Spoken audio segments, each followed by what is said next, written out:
Every team, every topic, everywhere. This is Believe.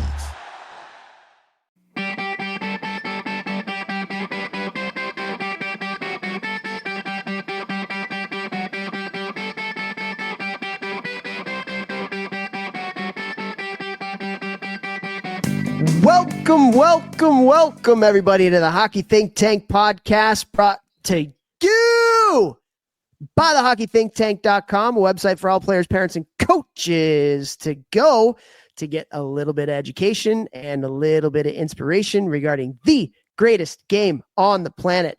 What an episode we have for you guys here today. We are bringing on the head coach of Notre Dame hockey, Brock Sheahan. Brock grew up in beautiful Alberta and played his college hockey at the University of Notre Dame before embarking on a pro career.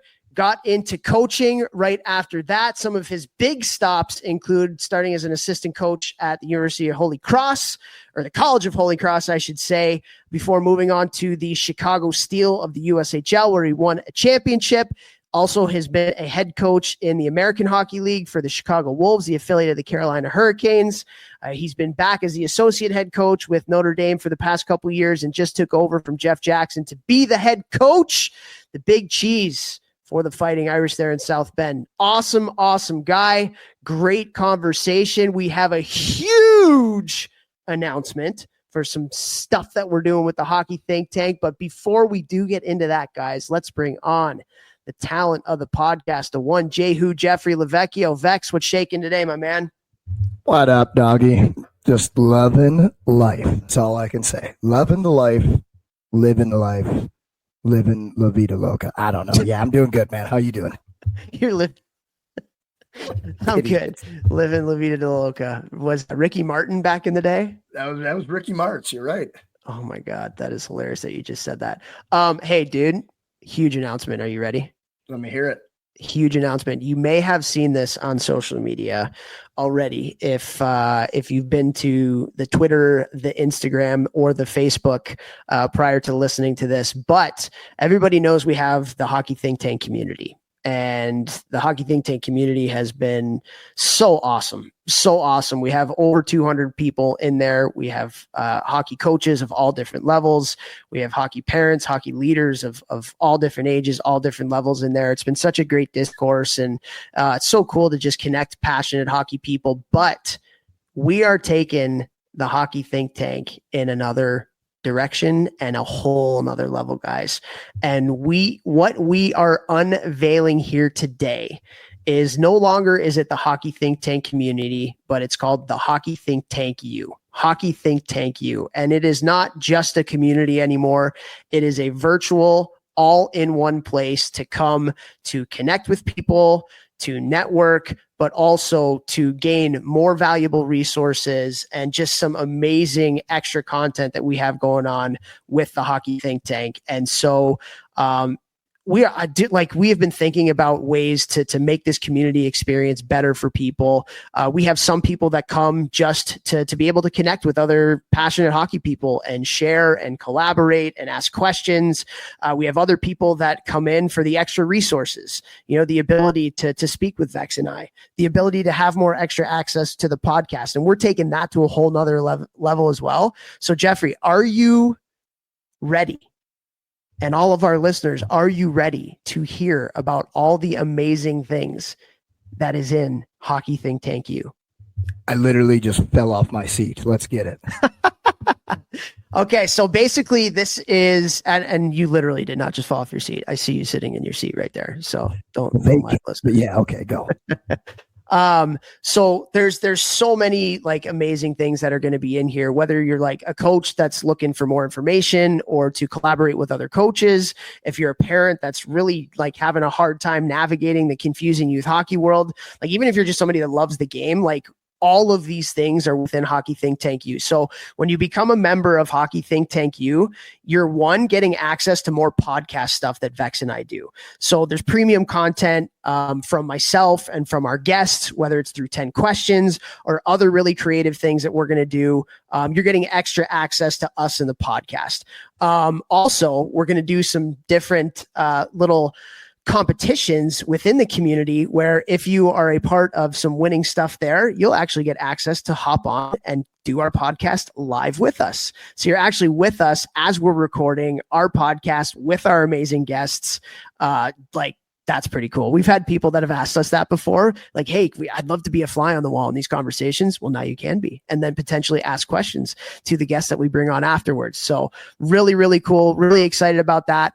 For the parents out there, we have elicited a few advisors, and we have an Ask an Advisor feature in this where you can come, and whether you want to be anonymous with it or whether you have questions, we have advisors in our community now in Hockey Think Tank Youth that can help us, or that can help you with the problems that you're having and helping to navigate your son or your daughter with the youth hockey world. So you don't have to pay $3,000 to go seek advice from an advisor. We actually have some within this Hockey Think Tank Youth that can help you. And so how cool is that? Like, just getting advice from people who are on the ground and doing it every single day. We're going to do a weekly Zoom call with myself. So once a week for a half an hour, I'm going to schedule out times, and it's almost like an office hours. So if you're a coach that has questions about hockey stuff, if you're a parent that has questions about navigating youth hockey, like, I'm scheduling out a half an hour every week to be able to answer any of your questions on a Zoom. So we're talking back and forth, me and you. Like, I'm really, really excited about that. Again, we're trying to provide as much value as we can to the youth hockey world. We have a monthly masterclass, and this is something we've already been doing in the Hockey Think Tank community, where we're bringing on a guest once a month of people that we know in the hockey world, where, again, you can come and ask them questions. So think about when we did our first call was with Brandon Naurato, head coach of University of Michigan. Our listeners got to hop on, our people in the community got to hop on and ask NAR questions about hockey. Barry Smith, 7-time Stanley Cup winning coach, talking about Bob Mancini, who's basically the head of USA Hockey on the hockey side. Our next guest on the 21st of August is going to be sick. We have Rob Hudson and Paul Caulfield both.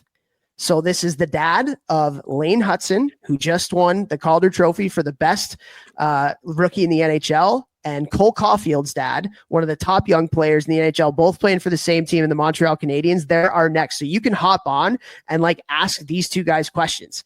Unbelievable. Like, again, we want to provide you guys things that you wouldn't get anywhere else. Like, where else would you be able to get on a call and ask these people questions and collaborate with them?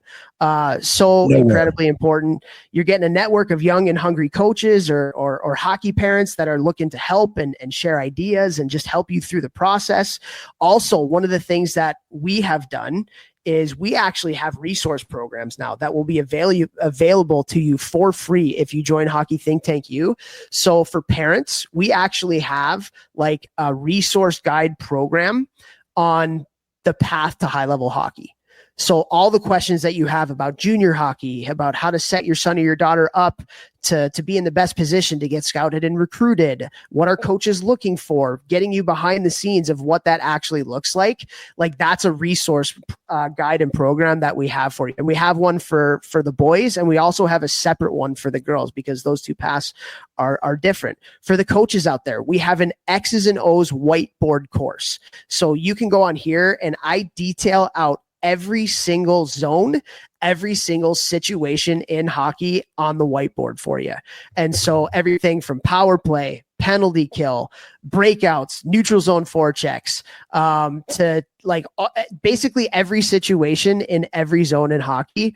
That's in that course. And then the thing that I'm really, really excited about, particularly for the kids out there, and they would do this through their parents, is we created a leadership and life skills program, that helps kids understand, recognize, and build the skills from a leadership side to be a better, not just player, but to be a better leader, be a better person, effective communication, how to build resilience, how to build identity, all those kinds of things. And so it's not just about building better hockey players, but building better people as well.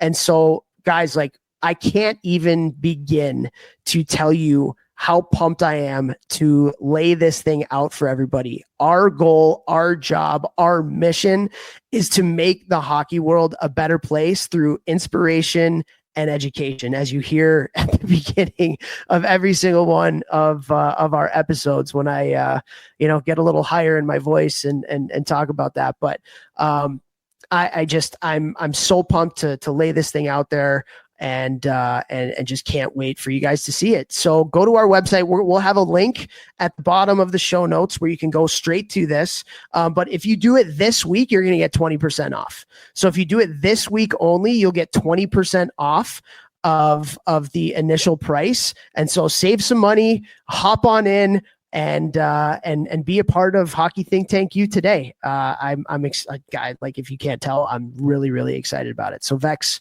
what do you think, man? I just got to say, like, I'm so excited to be a part of this. I'm so proud of you and what everyone at the Hockey Think Tank is doing. Every single year, everyone who works for you has leveled up their ability to help more and more people in more and more meaningful ways. And this Hockey Think Tank U, it's next level. It's going to provide so much value on top of what we've already been doing. And I really can't wait to start getting the feedback rolling in for how much this is helping. I mean, one of my biggest problems with the youth hockey market today is some of these advisors that charge, like you said, $3,000, but there's no value add. I have no problem people charging money when there is value associated that is equal or greater to what they are paying and what you're going to be doing at such a hilariously low price. For me, just excited to be a part of it, and proud of you, and excited for all the people this is going to help, dude.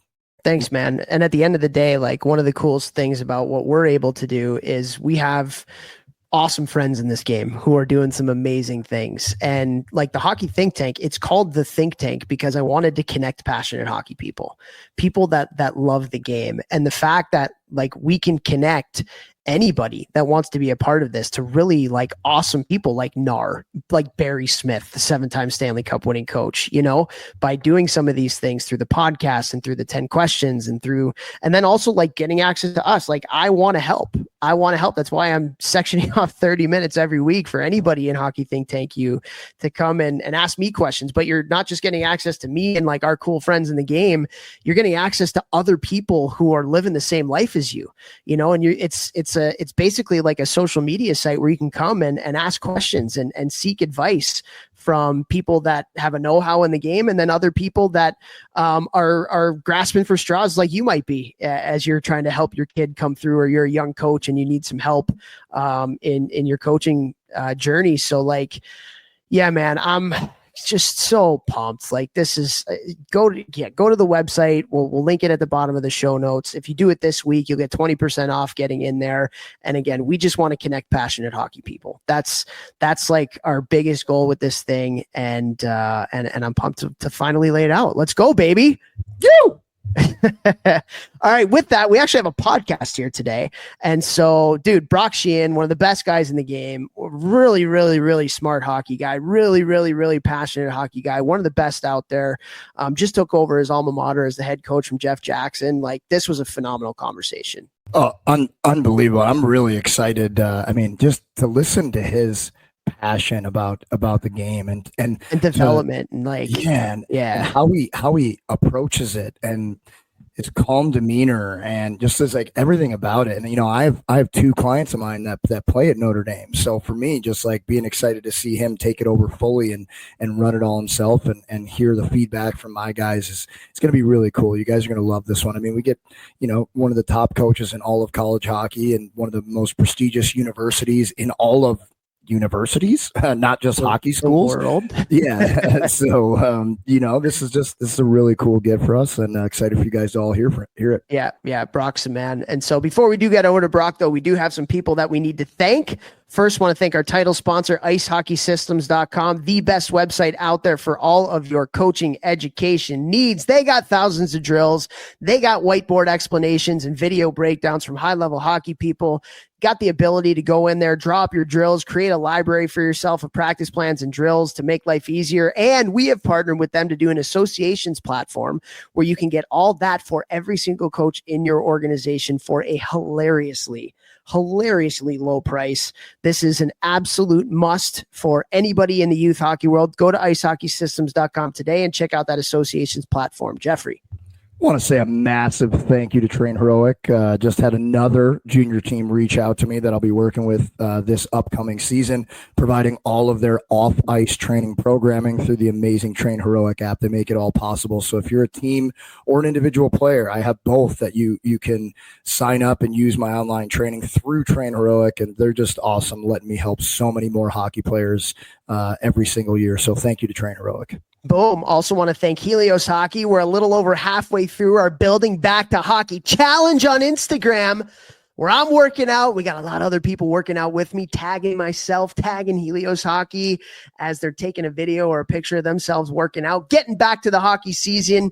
So thank you for everybody that's doing that. Also want to say that Helios Hockey is one of the best products out there in the hockey development space. It is a sensor that you put into your shoulder pads that gives you real-time data, real-time feedback on everything from your stride length and mechanics and your skating to a hustle score, which is something that the kids absolutely love. But the big time game changer is it syncs up with whatever video that you're using. It could be Live Barn. It could be a camcorder, it could be your iPad, it could be an iPhone, whatever it may be, and you get your shifts cut up for you directly after the game. Can you imagine that, Jeffrey?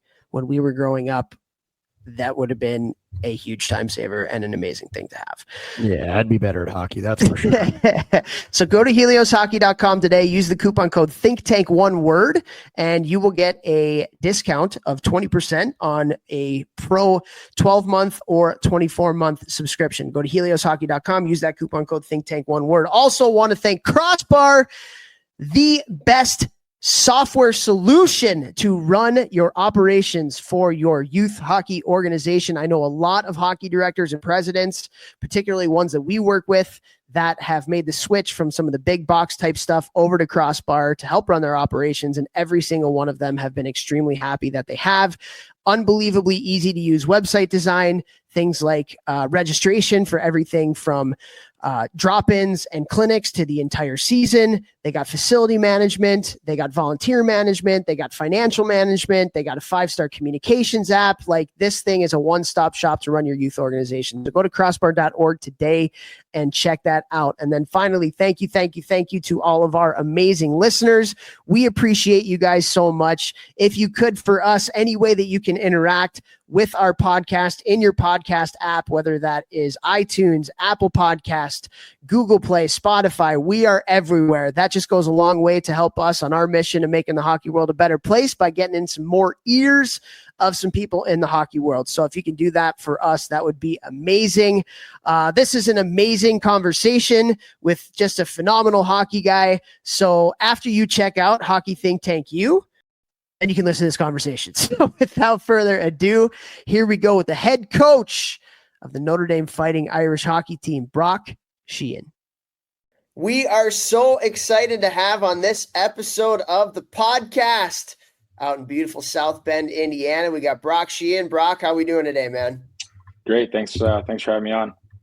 Pumped to have you on. So I'm really excited to talk some hockey with you. And we'll get into some of that stuff first, but just to get you introduced to our audience here, people who maybe Notre Dame fans, people might not know you though. I grew up out in Western Canada, Lethbridge, Alberta. And how'd you fall in love with this great game of hockey out in Western Canada there?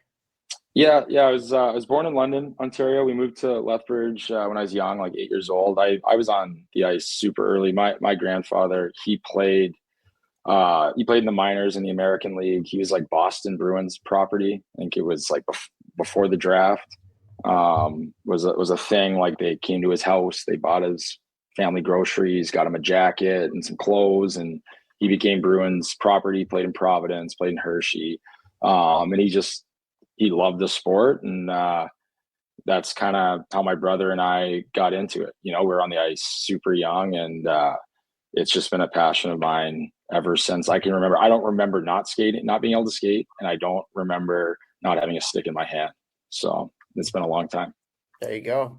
Now, were you a Flames fan back in the day? No, I was always a Leafs fan. Leafs? Always. Okay. I was a Leafs fan from the time, like when we moved from Ontario to Alberta. I just transported all my Leafs gear and stayed a Leafs fan till this day. So it's been a tough go. It's been a tough life. Always optimistic though. Next year's the year.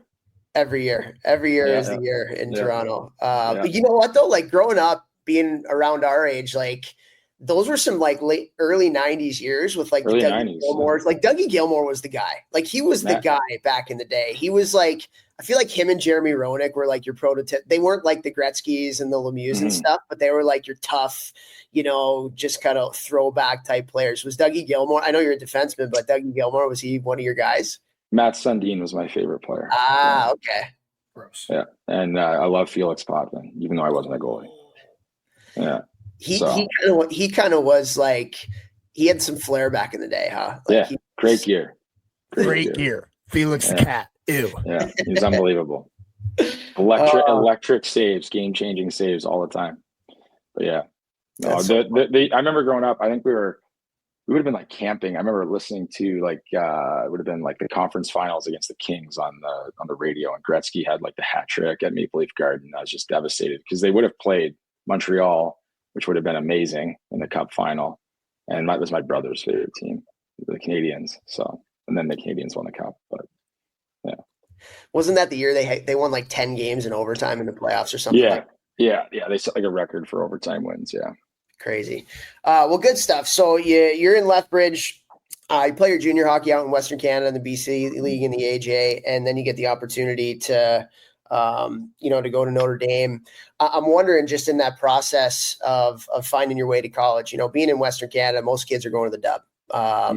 And you ended up going the college route. Like what was the thought process? We've had people on here from Western Canada that have been kind of like, hey, my parents were always wanting me to go the college route and get an education. And there's a lot of others that have been like, no, they just didn't want me. So like what was your kind of thought process of choosing to go the college route at Notre Dame? Probably a combination of both. You got to think back then. I think I was like, my rights were with Calgary Hitmen. And like Johnny Boychuk and I think are the same age, 84s. And I think he was the smallest D they had on their roster when we were 16 years old. And he's like 6'2" or something. He's a monster. He's a monster. But he was like the smallest D. If you look at their roster, they had like, I can't remember the guy's names, like Andy Rogers, like a couple other guys, they were massive, like 6'5". And that's just the way it was. And I was like, I remember going to main camp. I would have been maybe 5'10" at the time. 135, 140 pounds max, probably less, honestly. So that just wasn't like a real route. And then I always was a really good student. So academics were important to my family. And then my grandfather, he played pro hockey for a long time, way back in the day, and had to go back to school. And it was one of the hardest things he said he had ever had to do in his life with a family. Like he's supporting a family and he didn't want to end up, like in his words, like a bum. Some of those like back then, NHL guys didn't get paid. Like they literally could end up on the street or, he didn't want that for my brother and I. And he'd always pushed that on us. If it wasn't for him, like maybe eventually I would have played major. Going into my 19-year-old year, the Lethbridge Hurricanes offered me 2 years to play my hometown team. And I was already through the process of looking at schools and decided to stick with it, even though I got traded to the Crow's Nest Pass Timberwolves in the Alberta Junior League, which doesn't even exist anymore. And glad I stuck with it. Like 6 or 7 schools came to watch me play early that my 19-year-old year of junior. And Notre Dame was just the perfect fit. That's great, man. That's awesome. Well, let me ask you about your grandfather, because you've mentioned him a couple different times. I feel like, one of the things that we talk to kids about as it relates to, players that have dreams of playing high level hockey, whether that's junior, college, pro for the women, PWHL, Olympics, it's so important to have great mentorship. And it's so important to have a good kind of support system in your corner, because to get to any high level of hockey, it's hard.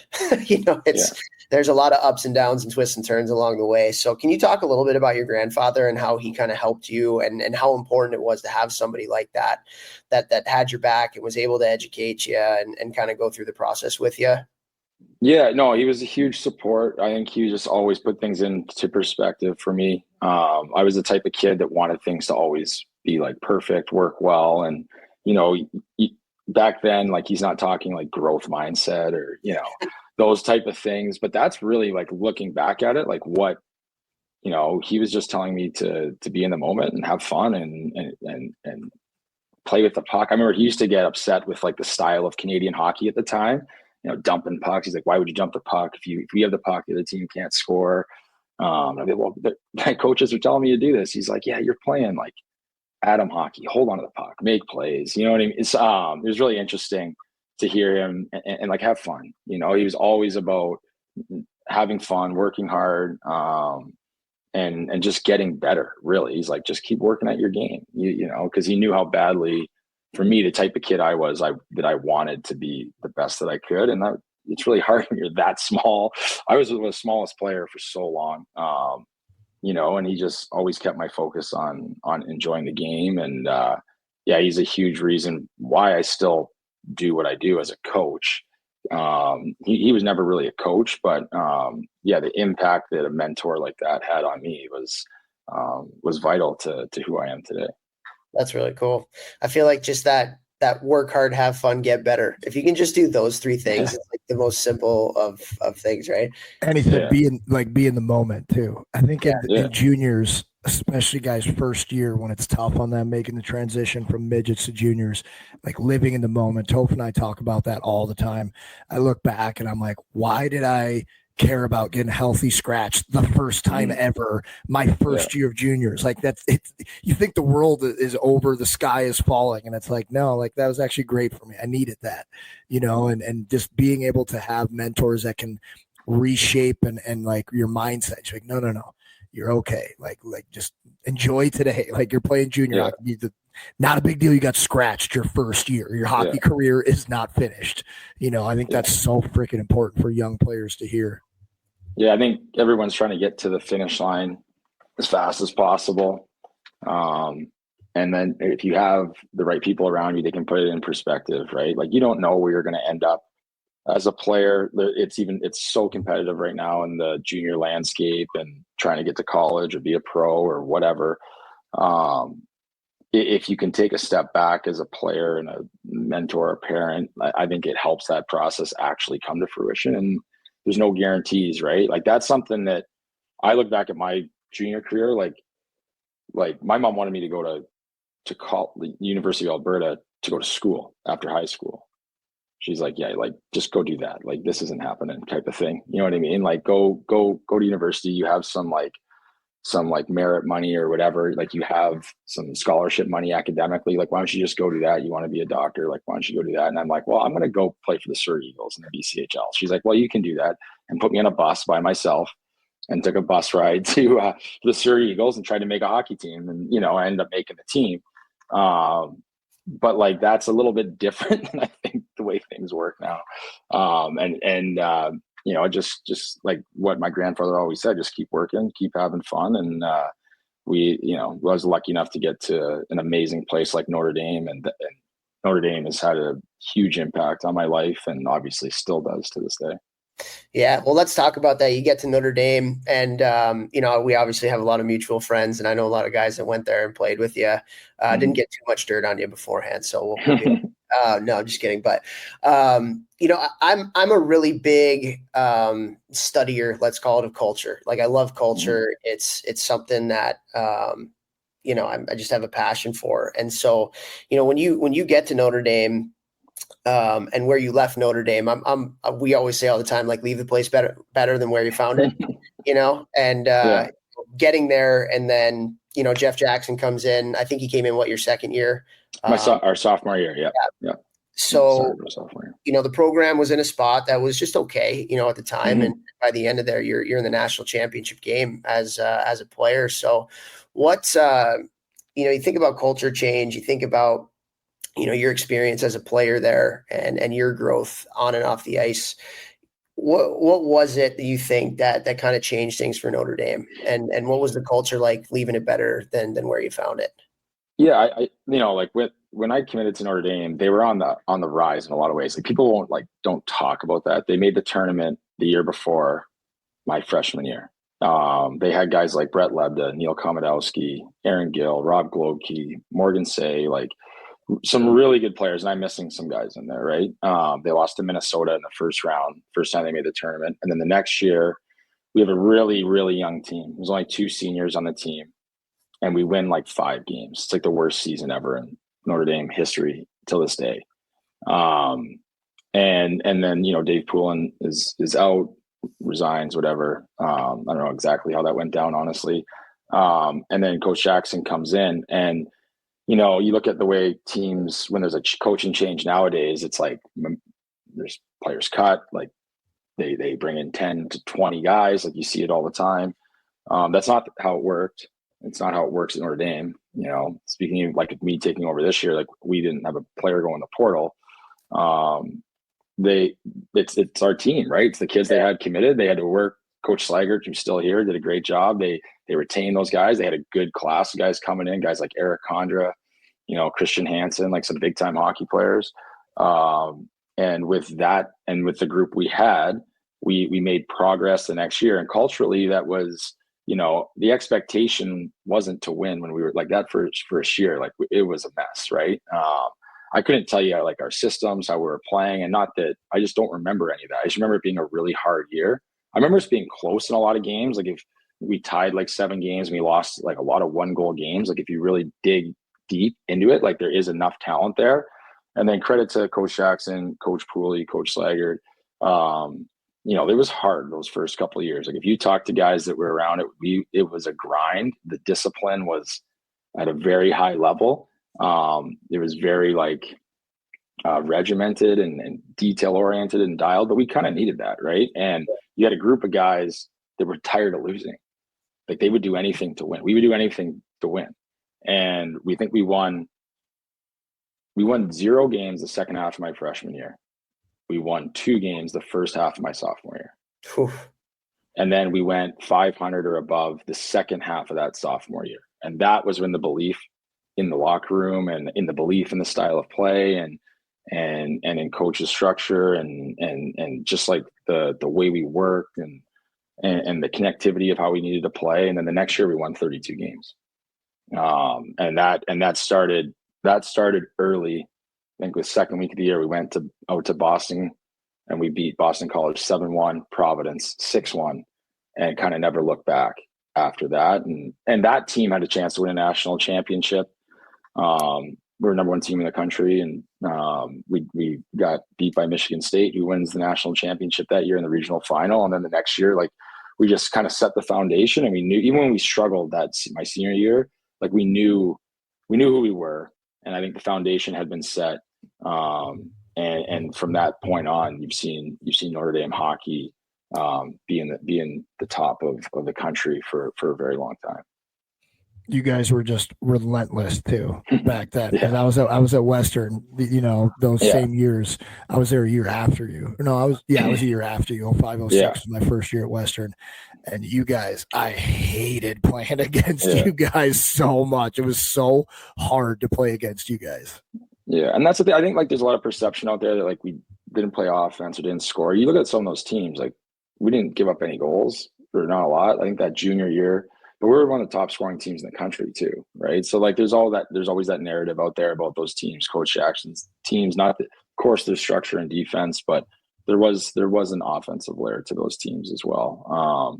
And he did a really good job with like how did we have high end on those teams? We had really good players, but we didn't have like first round draft picks on those teams. But we could beat teams with first round draft picks, and we did it all the time. You know, not a big deal. I like it. Nobody does selling better than Shopify. Shopify is the home of the #1 checkout on the planet, and the not so secret with Shop Pay that boosts conversions up to 50%, meaning way less carts go abandoned and way more sales going through. So if you're into growing your business, your commerce platform better be ready to sell wherever your customers are scrolling or strolling. On the web, in your store, in their feed, and everywhere in between. Businesses that sell more, sell on Shopify. Upgrade your business and get the same checkout that Skims uses. Sign up for your $1 per month trial period for 3 months at shopify.com/Westwood1, all lowercase. Go to shopify.com/Westwood1 to upgrade your selling today. Shopify.com/Westwood1. The secret is out. With millions of younger-looking customers across the country, Plexiderm is one of the most highly sought-after products on the market. It visibly shrinks under-eye bags and smooths out crow's feet in minutes, and the effects last up to 10 hours. Influencers love it, magazines feature it, and people just can't get enough of it. As a matter of fact, Elle Magazine gave it an Editor's Choice Award as Best Instant Wrinkle Filler for 2025. In as little as 10 minutes, Plexiderm reduces the appearance of fine lines, wrinkles, and those dreaded under-eye bags. So yes, you can look years younger in minutes, and the effects last for hours. No surgery, no gimmicks, just results. The best news, you can try Plexiderm for only $14.95. Plus, get free shipping. Don't wait. Order Plexiderm today. Visit plexiderm.com/special. That's plexiderm.com/special. Paid for by Sheer Science. Take the exit. Turn right into the drive-thru. Nope, I'm making dinner tonight. You don't have time. Josh has practice. Oh, that's right. I'll just get a salad. And fries? No, just the salad. But salad cancels fries. Salad only. Fries. Salad. Fries. Food noise isn't fair, but Mochi Health is. The affordable GLP-1 source that puts you on the road to successful weight loss. Hey, can I get the... Fries. Salad. Sorry. Learn more at joinmochi.com. Mochi members have access to licensed physicians and nutritionists. Results may vary. Well, I want to get into to talking a little bit of hockey with you. Love talking hockey with you. And, you've been at a lot of different levels. You've been a head coach in the USHL, won a championship, been a head coach in the AHL. Now you're taking over as a head coach in NCAA Division I, but you've been an assistant coach or associate coach at the college level for a long time. I'm wondering, how has coaching at all of those levels kind of shaped your view and made you the coach you are today? I think it's really good to have different experiences. You learn different things, at different levels, working with different types of players and things like that. How do you think that coaching at all of those levels has made you a better coach and shaped you? Yeah, it definitely has. It's nice, even from being a volunteer. I remember my first year coaching as a volunteer coach at Notre Dame, and it was really unique being able to be behind the scenes with the staff that coached you as a player, right? For the been there, yeah.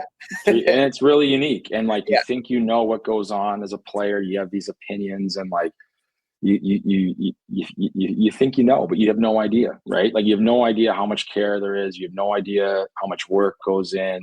I think I had a better understanding as a player because I was never afraid to go in the coach's room and talk to them and challenge them and hear their side. And at the end of the day, I thought it was really cool seeing from the Notre Dame staff just how much they cared for the program and wanting to do right by the program all the time.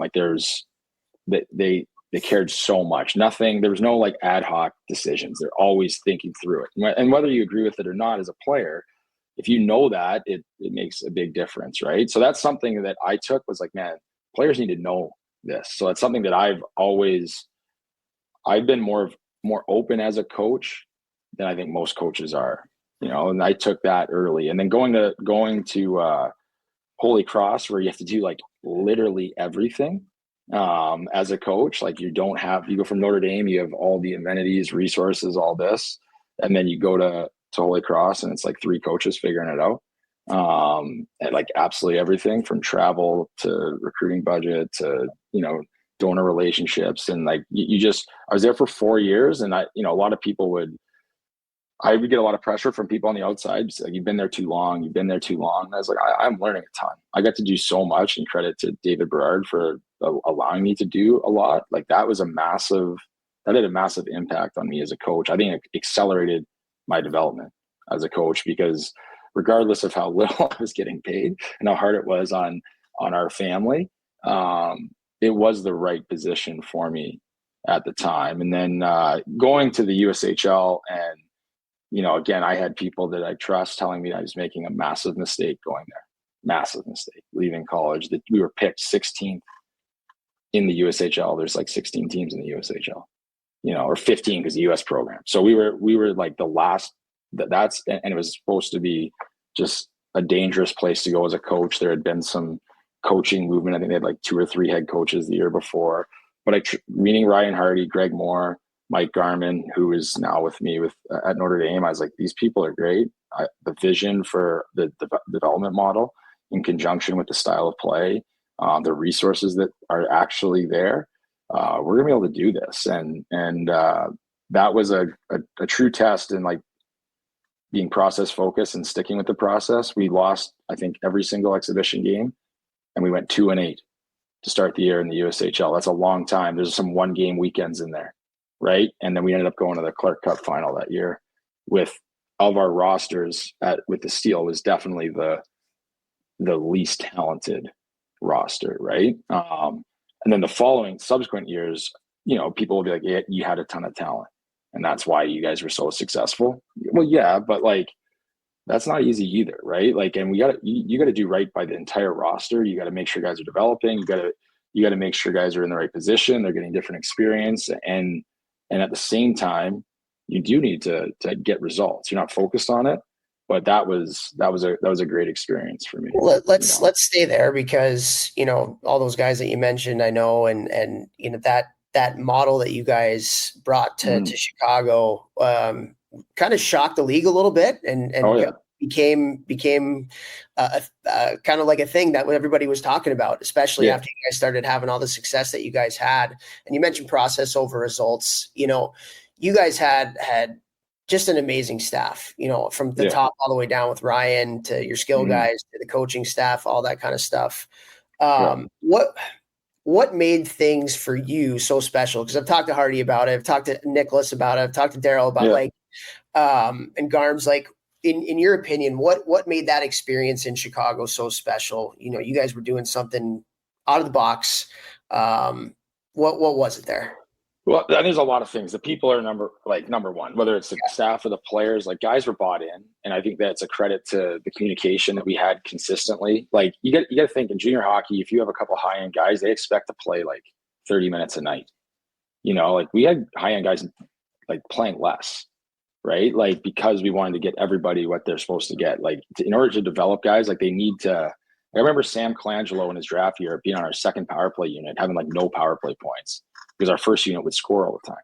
And like, he had all these, and you're worried about it. And I remember talking to Sammy, and he's like, no, I'm good, coach. And eventually they were like, hey, we're going to put you up there. And we did. Right. But he goes in the second round, and he's just signed a contract, and he's had some adversity in his career. But I think like just being open with players and the team, and like being more honest than you think you can be, like, guys understand, like, what you're doing, and then they're bought into it. Right. I do think that guys just felt like they were getting better, because like we had a plan for them. We were invested in that individual piece. Of course we wanted to win, but we didn't talk about winning a ton. We always talked about how we're playing as an individual. How are you playing? Okay. Like, you haven't got any points. You haven't scored in a couple of weeks, but like, where's your game at actually? Right. Like, let's truly evaluate that. And if you can do that, like, hey, maybe these are the areas you need to work at. Maybe you're doing really well in these areas. It's going to come. Let's stay with it. I think it's really hard for people to do that. Like, really hard. It's so hard to do that at the highest levels, because there's internal pressure, and then the external pressures. Like, I felt that at the pro. We can get to the pro part, but where winning is everything. But if you can, you're not going to win if guys aren't getting better and your team's not getting better. So if you can put that aside and just like really park the results, it's just so hard for people to do. And that's what I think I do that better than most people. I think almost everybody, it's like, well, we haven't won, we got to change this. Like, this isn't good. That guy's no good. Like, the negativity that comes around that, it's a bad cycle to get in. Right. And I think with the Steel, having, like, Larry wanted us to develop, and I credit him in that. Like, that was the mandate. Obviously, like, we're going to win it, like, hopefully win at the end of it. But if we develop players, have a great environment, it's going to lead to the results that you want. And that's something I took from there. And the team we won with, like, there was a lot of external pressure. It's like, you guys should win the league. Our average age was like 17.7. We're playing teams that average age is like 19.2. I remember that in the finals, So like, it is different. Like, it's hard to win with young. It's what you see in college, right? Like, the young talent versus older teams. Like, it hasn't truly, you get there, but it's hard to to truly like make that happen. Like that was the pressure that I remember Ryan, myself, and our staff the year we won. Like that was an internal pressure we had. We're like, we want to show that not only are we going to develop these guys and have a bunch of guys drafted, we do want to win. We didn't put that on our players, but we felt that, you know. I didn't even know that Ryan Hardy felt pressure. First of all, love that guy. But, well, he liked putting pressure on me. There you go. That's just because of his cubic zirconia earrings he used to wear, but I digress. He's the best. You know, I Toph and I are just, I know we're both inside so happy that you just talked about what we just talked about, because we just released an episode for youth hockey. And, you know, where is that kind of barometer? Where is that line between playing to win and playing to develop when you're talking about more of youth hockey, you know, and parents are going crazy and they want to win, and coaches, like, obviously we're talking about a little bit higher levels, USHL, Division I, things like that. Do you have any advice? Because we have so many coaches that listen to the show that are kind of trying to find where that fits, development, playing everybody versus like winning today right now. Because I think, you know, I think that's one of the hardest things in youth hockey, that coaches feel that pressure from parents, from the organization. The best player wants to be out there the whole game. And now with the craziness of hockey, if he doesn't play the entire game, parents are going to be like, well, we're packing up and going to the next town. You know, like, do you have any advice for coaches that are in that position? Yeah, I think it's got to be what's the messaging to the team, to the parents early. Like, I think what the expectations are. Of course, like winning is a part of development. Like there's this narrative out there that when I got hired with the Wolves, like I didn't want to win. Like that's ridiculous. Like winning helps development, right? But if you don't develop players, you're not going to win. Like that's like there is a spectrum there. And as you know, if you talk about the NHL, like they're there to win. There's still actually conversations in the NHL about we need to develop this guy long term.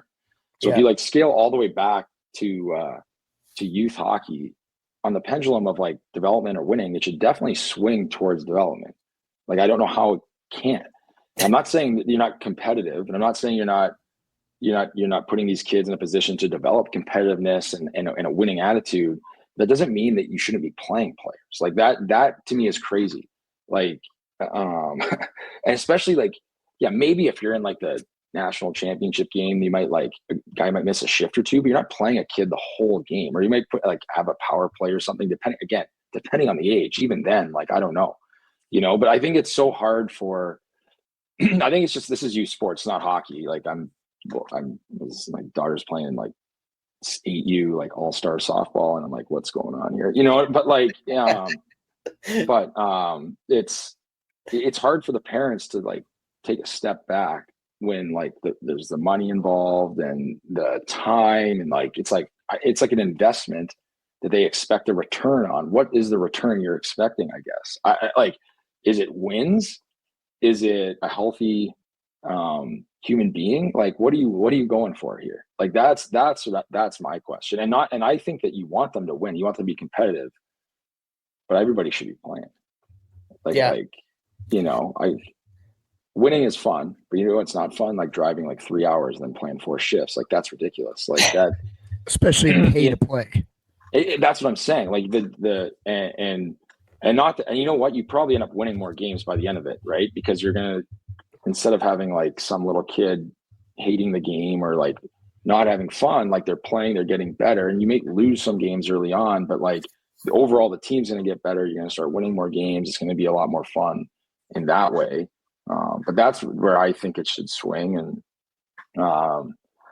I think it's hard when people get in the moment, and especially when with the amount of money and time that people invest in it. It's funny you say that. Like, you know, I know how you guys kind of viewed that stuff in Chicago there, and I'm actually in Seattle right now with Barry Smith, won 7 Stanley Cups as a coach. Was literally talking to this group of coaches at the youth level last night.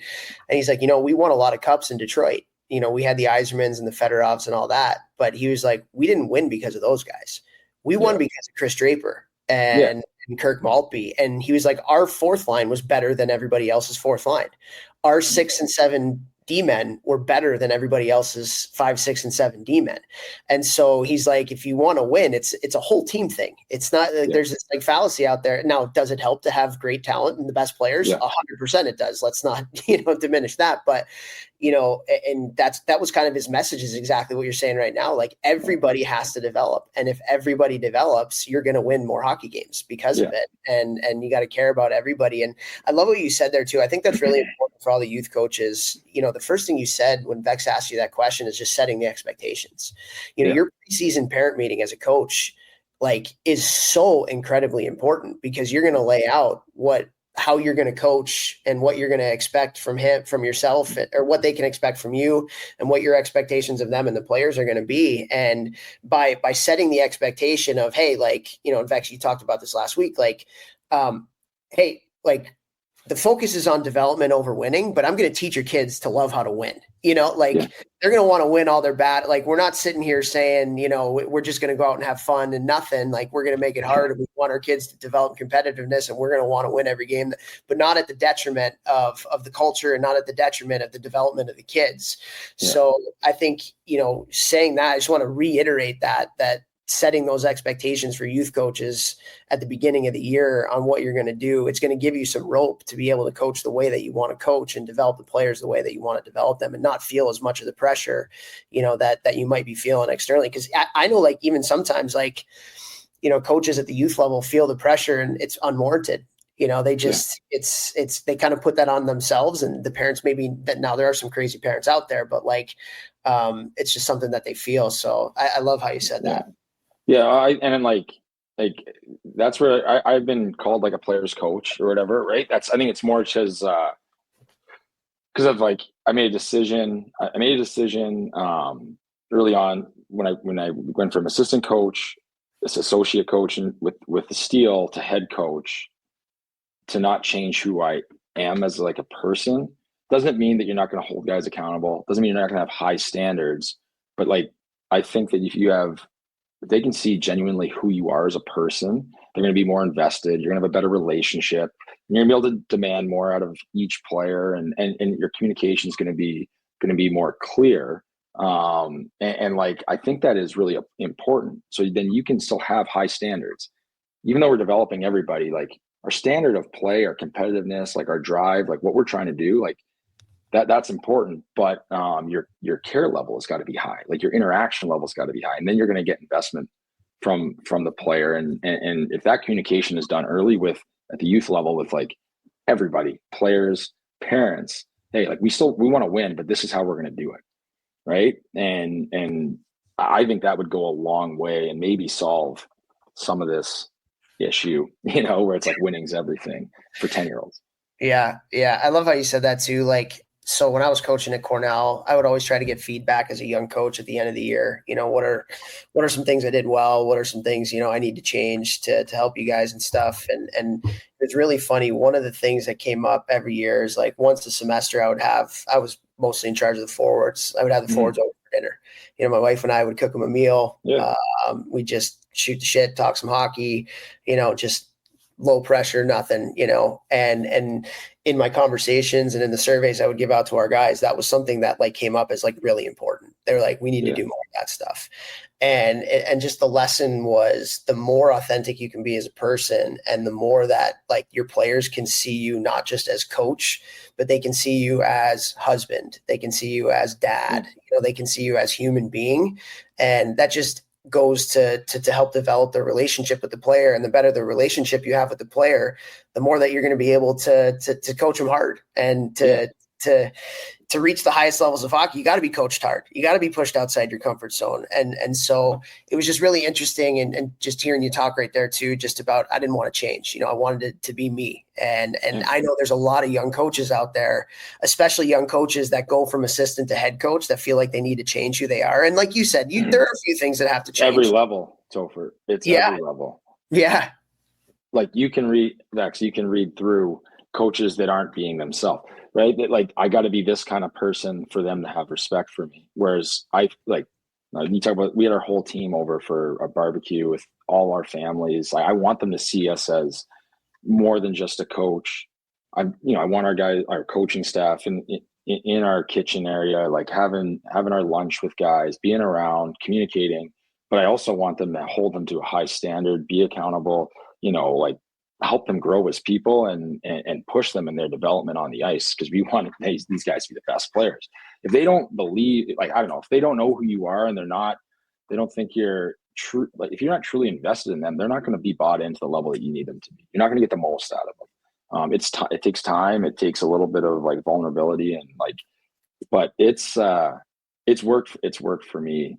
And not only at this level, and like I said, we struggled at the American League level my first half of the year there, but we also had the best record the second half of the year. And I think a lot of that was the process that we had. It was the way I interacted with our guys. It was the investment in each individual, whether they were, a 21-year-old prospect or a guy that's played 8 years up in the NHL and is coming back and trying to find his game and wants to keep his career going. And that's what got us into a position to make playoffs, which, for guys that have played pro hockey, if you have a bad start historically, like everybody kind of, they get in it for themselves and they're like, I gotta get my next contract. I gotta be a little bit of selfishness comes in. But I think that, like it's hard for coaches to be genuine, and for me, it's been the only way that I think it's the best way for me anyways to coach. Yeah, 100%, man. I love that.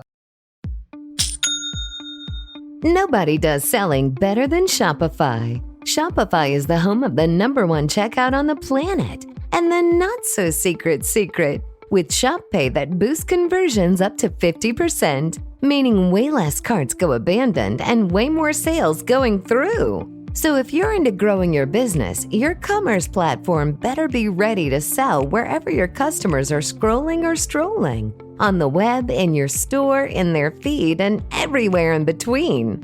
Businesses that sell more, sell on Shopify. Upgrade your business and get the same checkout that Skims uses. Sign up for your $1 per month trial period for 3 months at shopify.com/Westwood1, all lowercase. Go to shopify.com/Westwood1 to upgrade your selling today. Shopify.com/Westwood1. Most people don't realize how much of their personal information is being bought and sold every day. Data brokers are making billions pulling details about you from public records and the internet, then packaging and selling it, usually without your consent. That's how your information lands in the hands of scammers, spammers, even stalkers. It's why you get endless robocalls and why ads seem to follow you everywhere. That's where Aura comes in. Aura actively removes your data from broker sites and keeps it off. They also instantly alert you if your information shows up in a breach or on the dark web. But Aura goes beyond data protection. With one app, you get a VPN, antivirus, password manager, spam call protection, dark web monitoring, and even up to $5 million in identity theft insurance, all backed by 24/7 US-based fraud support. Other companies might sell just credit monitoring or just a VPN. Aura gives you all of it together at the same price competitors charge for just one service. Start your free trial today at aura.com/secure. Protect yourself now at aura.com/secure. Well, let's shift gears a little bit. We mentioned you've coached at a lot of different levels, but you've coached some amazing players too. At Steel, you've had some first overall draft picks, high round draft picks. And in Chicago with the Wolves in the AHL, those guys are one step away from the NHL. And at Notre Dame, got plenty of guys that are going on to play at that level as well. I'm wondering. We got a lot of kids that listen to this on their way to the rink. And when this comes out, it'll be just kind of like the start of the season or getting close to the start of the season. What do you see as some consistencies of some of the best that you've been able to be around? Are there things that you think truly elite hockey players have that you think players can develop in their mindset or young players can develop in their game, things like that? What do you see as some consistencies of some of the best players that you've been around? Yeah, no, that's a good question. Like the highest end players, whether they're like an Owen Power going whatever first overall, but or guys that aren't first round draft picks or draft picks at all that are still playing in the American League, the guys that they love the game, and it's ingrained, they want to be around it. They're hockey nerds. That's what we talked about, and it's not forced. That's what we talked about with the Steel guys. We wanted hockey nerds, guys that want to watch film, guys, you gotta like tell, hey, like you don't need to watch film again this week. Like let's pull it back. Those like the best of our guys, like the elite, like they're always looking to get better, and they can't get enough of it, you know, like that. And that's the difference. And I don't know if that's, some of it's teachable, I guess, but that's like who they are a little bit, you know? And then for like some of the traits that I think can be developed is like actually enjoying like watching hockey, you know, like the guys that watch a lot of hockey pick up a lot of things, I think, whether they're watching just like games on their own, you know, they're not just watching their shifts, like they're looking for specific things. Like I think that those guys, and then they like translate that to what they're doing on the ice, you know, those guys like that's something that I've noticed with some of the best that we've had is they're learners, right? Like they're students. They want to be taught. They're open to learning. They're open to being uncomfortable, and they love adding layers to their game. Like they're not done growing ever. Like they're not done. They want to keep getting better, and that's for any profession, any sport. You know, guys that think that they've got there, like they get past. None of these guys are like that. Yeah. You know, looking back on your coaching and your playing career, obviously, because you played a long time too, guys who are finished, but they like lived in that way. Do you know, are they more successful in their life after hockey versus the guys who are more casual in their approach to the game? Yeah, that's a good question. Like I'd have to, you know, I think about like the guys that I went to school with at Notre Dame, whether they played in the NHL for 10 years or whatever, they're all like, they're driven humans. Like they do stuff after, like, you know what I mean? Like Eric Condra played whatever 10 years in the NHL. Like it's not like he just like hangs them up and hangs out. You know what I mean? Like they're driven to get better. Like he's out in like the real world now. It's interesting to see, you know. I think that is a translatable trait. Like that's like ingrained in, you know, people that want to get better, people that are like active, you know, forever learners, like it does translate to success in life, whatever. And what is success, right? Does that mean you're making millions of dollars? Like we got those, I know those guys, but they also just are like highly functioning human beings, great families, like the job that makes sense for them. And, you know, I think that it is something that translates, as opposed to like just relying on, yeah, like I'm good at this and it's going to get me somewhere, and it might not, right? Like you've seen those guys. There's guys that like have an elite trait that can get them to the highest level, but like they're leaving more on the table, right? Like they could be still better. And I think there's a difference between that, you know. The best that I've coached or been around, those guys are constantly trying to get better, even if it's just like a 0.5% or 1%, you know. Yeah. Well, one of the guys that we both had was Adam Fantilli, and that's him. Like he's one of those guys, Adam, like you don't have to watch video today type stuff. Yeah. And it's really cool to be around those people as a coach, because I think they make you better too. You know, you have to be your game and you have to develop. And I think that's, I think that's really good. And I love what you said, man, like trying to break down a lot of what you said into a couple different things. Like, and this is what I think from the great players or people that I've been around, they love the game and they're coachable. Like those are two very big consistencies. They love the game and they love to be coached, and always want to get better. And so for all the kids out there, like listening to Brock, it's and for everybody out there, like, can you create environments where you're creating kids who love the game and love to be coached? Like what kind of environment, evaluate as a parent, as an adult, as a coach, the environment that you're creating for your kids. Is it one, you know, at the rink or when you're talking hockey, that those things can be developed in them? Well, I think of like when I was growing up, like I didn't want to look like I wanted to be a really good player. Like I thought I was one of our better players, but I didn't like when things didn't go well. Right. I didn't like if I couldn't do something. I didn't want that to happen in front of my teammates. Like the environment that, like when we were with the Steel, even, you know, in the American League, definitely the environment we'll have here. Like it is, I want guys to be uncomfortable, and it's okay to fail, but like you can say that as a coach. And then when somebody fails and you're on them, like they're never going to want to fit. You know what I mean? Like you got to encourage the failure and be okay with it. I've said this before in like these kind of talks. Coaches want practices to look perfect. Like they're not going to be perfect. Like if they're working on their game, your team's working on their game, it's going to be messy at times. That like they have to have freedom. I'll say to our guys all the time, I'll get frustrated doing something. I'm like, if you can't get beat right now in September in practice, when can you get beat? You know what I mean? Like you have to push yourself to the limit.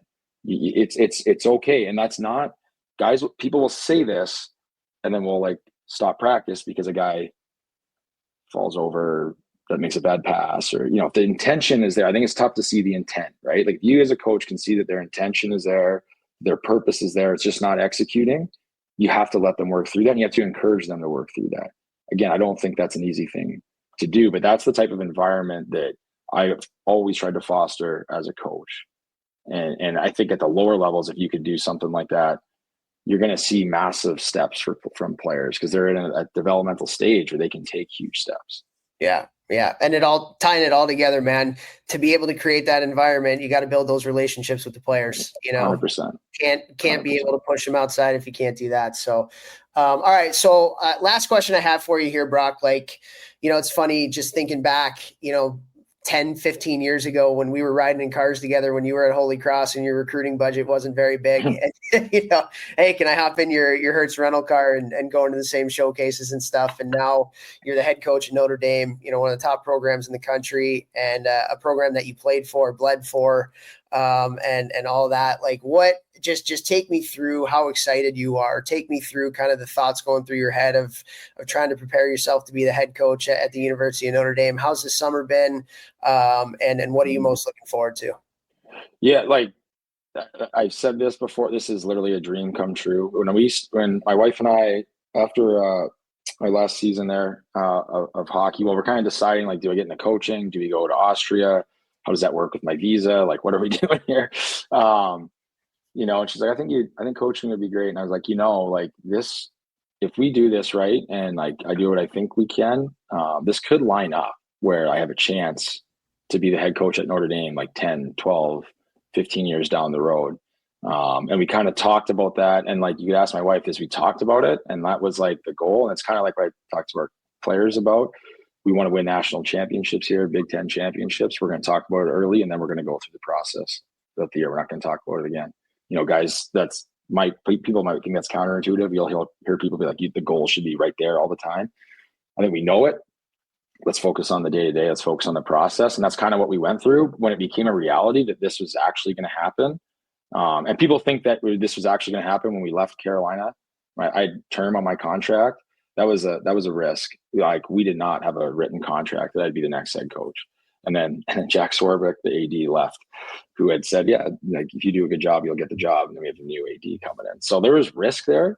But like, to me, this is where I belong, and this is where my family belongs. And this is a bigger dream than coaching in the NHL, which was we were right there in reality 2 or 3 years ago, right? Really close to making that happen. I just think this place there's no other place like it. And I think that there's been this narrative out there that it's a great school that has good hockey. Like, we're an elite hockey school.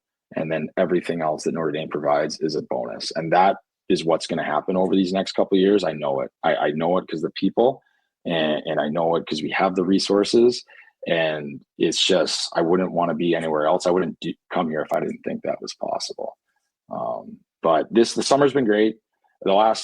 The way we did it with the early announcement, we've been able to get good players in that 08 group. I think we're hitting our stride here with the 09s.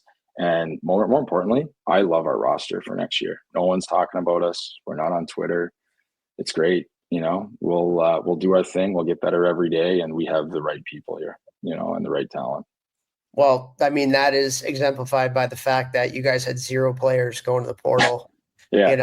especially after a coaching change in today's landscape. That's a testament and a statement in and of itself. And, we're obviously rooting for you. I'm so happy for you and your family, being able to be back in South Bend there. I know how much you love it. And I know the other thing too, is obviously we have a lot of mutual friends, and I know a lot of Notre Dame alumni, and I'm sure you know this, but the alumni base that I know is so happy for you, man. So happy for you, and where Notre Dame hockey is going to go, continuing the tradition of excellence. And so thank you for what you're doing in the hockey world. Thank you for hopping on with us. We're going to keep you for a couple more minutes for 10 questions that'll be housed in our hockey think tank community.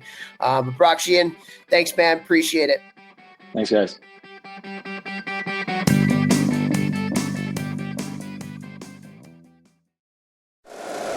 If you like the show, please take a moment to rate, review, and subscribe. It really does help the show to grow. Thank you for listening.